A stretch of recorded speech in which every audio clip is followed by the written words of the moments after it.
Hi buddies, welcome to my channel. క్రిస్పీగా టేస్టీగా ఉండే ఈ ప్రాన్స్ పకోడీని ఇష్టపడిన వాళ్ళు ఉంటారా? అయితే మనలో కొంతమందికి ప్రాన్స్ అంటే ఇష్టం ఉండదు. అలాంటి వాళ్ళకి కూడా ప్రాన్స్తో ఇలా పకోడీ చేసి పెడితే చాలా ఇష్టంగా తింటారు. దీన్ని ఎలా తయారు చేయాలో ఈ వీడియోలో తెలుసుకుందాం. శుభ్రంగా కడిగి పెట్టుకున్న పావు కిలో ప్రాన్స్లో ఒక అరకప్పు వరకు శనగపిండి నచ్చిన వాళ్ళు దీన్ని కార్న్ఫ్లోర్తో కూడా చేసుకోవచ్చు. ఇందులో రుచికి సరిపడా ఉప్పు వేసుకోండి.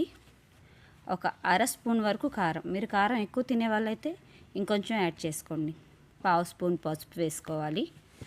ధనియాల పొడి ఒక అర స్పూన్ వరకు వేసుకోండి.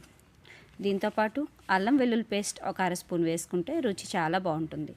దీనిలో ఒక చిటికెడు గరం మసాలా యాడ్ చేసుకోండి. దీనిలో ఇప్పుడు కొంచెం నీళ్ళు వేసుకుంటూ ఒక ముద్దలా చేసుకోవాలి. ఒకేసారి ఎక్కువ నీళ్ళు పోసుకుంటే బ్యాటర్ సరిగా రాదు. బ్యాటర్ సరిగా రాకపోతే పకోడీలు అంత రుచిగా ఉండవండి. ఇప్పుడు స్టవ్ వెలిగించుకొని దానిపైన ఒక మూగుడు పెట్టి డీప్ ఫ్రైకి సరిపడా నూనె వేసుకోవాలి. ఇప్పుడు ఈ నూనె కాస్త వేడెక్కనివ్వాలి. ఫ్రెండ్స్, మీలో ప్రాన్స్ ఎంతమందికి ఇష్టం కామెంట్లో చెప్పండి. ఇప్పుడు నూనె వేడెక్కింది కదా, దీనిలో ఇప్పుడు ముందుగా మనం తయారు చేసుకున్న ప్రాన్స్ ఇంకా శనగపిండి అన్నీ కలుపుకున్న ముద్దని పకోడీలా వేసుకోవాలి. ఈ పకోడీలు ఎప్పుడు కూడా మనం మీడియం ఫ్లేమ్లో మాత్రమే చేసుకోవాలండి. హై ఫ్లేమ్లో అస్సలు చేసుకోవద్దు. హై ఫ్లేమ్లో చేసుకుంటే మాడిపోయి సరిగా రావండి. మనం వీటిని మీడియం ఫ్లేమ్లో చేసుకుంటే చాలా రుచికరంగా ఉంటాయి.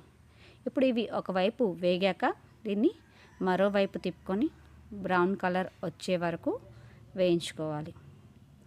ఇలా ఇవి బ్రౌన్ కలర్ వచ్చాక వీటిని ఒక సర్వింగ్ ప్లేట్లోకి తీసుకొని సర్వ్ చేసుకుంటే మనకి ఎంతో రుచికరమైన ప్రాన్స్ పకోడీ తయారైపోతుంది. ఫ్రెండ్స్, దీన్ని తయారు చేసి ఎలా వచ్చిందో నాకు కామెంట్ చేయండి. ఎవరైనా ఫస్ట్ టైం మన ఛానల్ చూస్తే ప్లీజ్ సబ్స్క్రైబ్ చేసుకోండి.